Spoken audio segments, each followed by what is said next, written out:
जय श्री कृष्ण। आप सभी का हमारे YouTube चैनल पर हार्दिक स्वागत है। आज की इस वीडियो में आप सभी सुनेंगे कनक धारा स्रोत का महत्व और उसका हिंदी अनुवाद। तो आइए सुनते हैं। माता लक्ष्मी का आशीर्वाद प्राप्त करने के लिए शुक्रवार की शाम या फिर दीपावली के शुभ अवसर पर शुभ मुहूर्त पर कनक धारा स्रोत का पाठ करने से माता लक्ष्मी की अपार कृपा प्राप्त होती है। इसके पाठ से मनुष्य की आर्थिक तंगी दूर होती है, साथ ही उसके मान सम्मान में भी बढ़ोतरी होती है। कनक धारा स्रोत की रचना आदिगुरु शंकराचार्य जी ने की थी। कनक धारा का अर्थ होता है स्वर्ण की धारा। कहते हैं कि इस स्रोत के द्वारा माता लक्ष्मी को प्रसन्न करके उन्होंने सोने की वर्षा कराई थी। आदि शंकराचार्य ने कनक धारा स्रोत के संदर्भ में कोई विधि विधान का उल्लेख नहीं किया है। इसका एक बार पाठ करना भी पर्याप्त है। समय और सुविधा हो तो नियत समय पर नियत संख्या में अपने सामर्थ्य के अनुसार इसका जप किया जा सकता है। सिद्ध मंत्र होने के कारण कनक धारा स्रोत का पाठ शीघ्र फल देने वाला और दरिद्रता का नाश करने वाला होता है। इसके नित्य पाठ से धन संबंधी सभी प्रकार के अवरोध दूर होते हैं और महालक्ष्मी की कृपा प्राप्त होती है। विशेषकर दीपावली की रात्रि वृषभ एवं सिंह लग्न में इसका पाठ विशेष फलदायी माना जाता है। जो भी इस समय पूरे भाव के साथ इस स्रोत का पाठ करता है उस पर माता लक्ष्मी अवश्य ही अपनी कृपा बरसाती हैं। पाठ करने से पहले सर्वप्रथम कनकधारा यंत्र को दोनों हाथ जोड़कर प्रणाम करें। इसके बाद पाठ की शुरुआत करें। तो आइए सुनते हैं कनकधारा स्रोत का हिंदी अनुवाद। जैसे भ्रमरी अर्धविकसित पुष्पों से अलंकृत तमाल वृक्ष का आश्रय ग्रहण करती है, वैसे ही भगवान श्रीहरि के रोमांच से शोभायमान माँ लक्ष्मी जी कटाक्षशील श्री अंगों पर अनवरत पड़ती रहती हैं, जिससे समस्त ऐश्वर्य धन संपत्ति का निवास है। वो समस्त मंगलों की अधिष्ठात्री माँ लक्ष्मी जी की कटाक्ष लीला मेरे लिए मंगलकारी सिद्ध हो।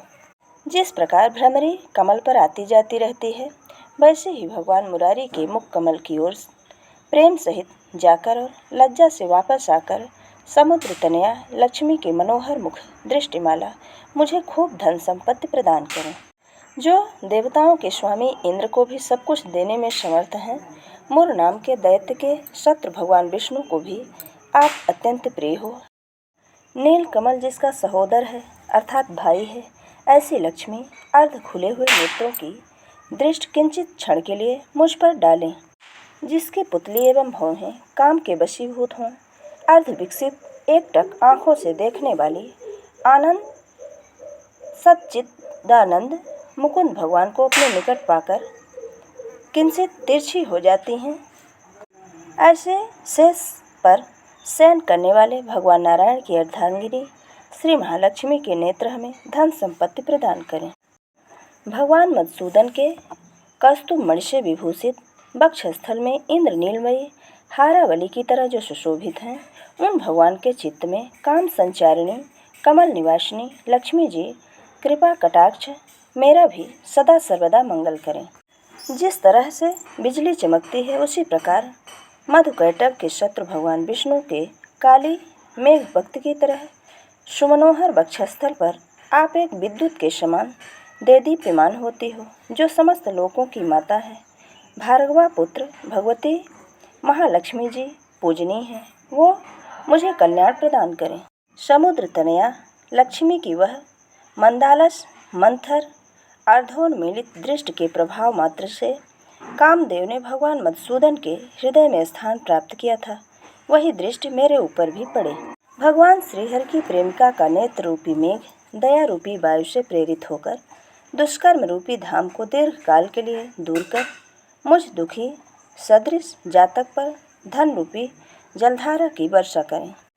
मतहीन मनुष्य भी जिसके स्मरण मात्र से स्वर्ग को प्राप्त कर लेता है, उन्हीं कमलासना कमला लक्ष्मी जी के विकसित कमल गर्भ के सदृश कांतिमयी दृष्टि मुझे मनोभिलषित पुष्ट संतान आदि की वृद्धि प्रदान करे।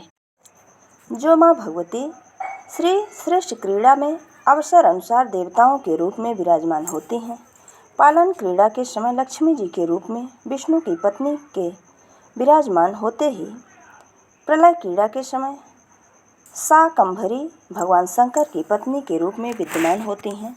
उन त्रिलोकों के एकमात्र गुरु पालनहार विष्णु की नित्य यौन प्रेमिका भगवती लक्ष्मी को मेरा संपूर्ण नमस्कार है। हे माँ लक्ष्मी, शुभ कर्म फलदायिनी रत स्वरूप मैं आपको प्रणाम करता हूँ। रमणीय गुणों के समुद्र स्वरूपा रत के रूप में आपको प्रणाम है। शतपत्र वाले अर्थात 100 पत्रों वाले कमल कुंज में निवास करने वाली शक्ति स्वरूपा माँ रमा को मेरा नमस्कार है। पुरुषोत्तम की प्रेयसी को मेरा नमस्कार है। कमल समान मुख वाली लक्ष्मी को नमस्कार है। क्षीर सागर में उत्पन्न होने वाली समुद्र तनया रमा को नमस्कार है। चंद्र और अमृत की बहन को नमस्कार है। भगवान नारायण की प्रेयसी को नमस्कार है। सोने के कमलासन पर बैठने वाली भूमंडल नायिका, देवताओं पर दया करने वाली सार्वघायुध विष्णु की बल्लभा शक्ति को मेरा नमस्कार है। भगवान विष्णु के वक्षस्थल में निवास करने वाली देवी, कमल के आसन वाली दामोदर प्रिय लक्ष्मी, आपको मेरा नमस्कार है। भगवान विष्णु की कांता, कमल के जैसे नेत्रों वाली, त्रैलोक को उत्पन्न करने वाली, देवताओं के द्वारा पूजित नंदात्मज की बल्लभा ऐसी श्री लक्ष्मी जी को मेरा नमस्कार है। हे कमलाक्षी, आपके चरणों में भी हुई स्तुत प्रार्थना ऐश्वर्यदायिनी और समस्त इंद्रियों को आनंदकारिणी, सभी सुखों को देने वाली, सभी पापों को नष्ट करने वाली, हे पापहीन, आप मुझे अपने चरणों की वंदना करने का अवसर प्रदान करें।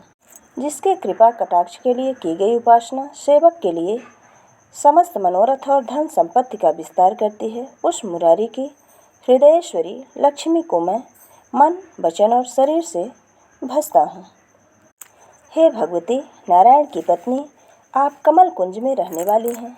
आपके चरण कमल में नील कमल शोभायमान है। आप श्वेत वस्त्र तथा गंधमाला से सुशोभित हैं।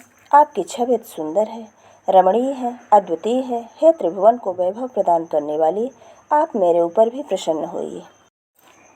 महानुभावों के द्वारा कनक कुंभ से मुख से पतित आकाश गंगा के स्वच्छ से मनोहर जल से जिस भगवान के श्रीअंग का अभिषेक होता है, उस समस्त लोकों के अधीश्वर भगवान विष्णु की पत्नी समुद्र तनया जगन माता भगवती लक्ष्मी को मैं प्रातःकाल नमस्कार करता हूँ। हे कमलनयन भगवान विष्णु की प्रिया लक्ष्मी जी, मैं दीनहीन मनुष्यों का अग्रगण्य हूँ, इसलिए आपकी कृपा का स्वभाव सिद्ध पात्र हूँ। आप छलकती हुई करुणा के बाढ़ की तरल तरंगों के सदृश कटाक्षों के द्वारा मेरी दिशाओं में भी थोड़ा अवलोकन कीजिए। जो मनुष्य या साधक इन स्रोतों के द्वारा नित्य देवत्रयी स्वरूपा भगवती रमा के स्रोत का पाठ करते हैं, वो मनुष्य इस पृथ्वी पर सौभाग्यशाली होते हैं और विद्वान लोग भी उनके भाव को जानने के लिए इच्छुक रहते हैं। यह उत्तम स्रोत जो आद्य गुरु शंकराचार्य विरचित स्रोत का पाठ तीनों लोकों कालों में करता है, वो मनुष्य या साधक कुबेर के समान धनवान हो जाता है। इत श्रीमद् शंकराचार्य विरचित कनकधारा स्रोत संपूर्णमस्ति। ये था कनकधारा स्रोत का हिंदी अनुवाद। अगर हमारा ये वीडियो आपको अच्छा लगे तो लाइक ज़रूर करें और मित्रों के बीच में शेयर करना बिल्कुल ना भूलें। और आप अगर हमारे चैनल पर नए हैं तो चैनल को सब्सक्राइब ज़रूर करें। जय श्री कृष्ण, धन्यवाद।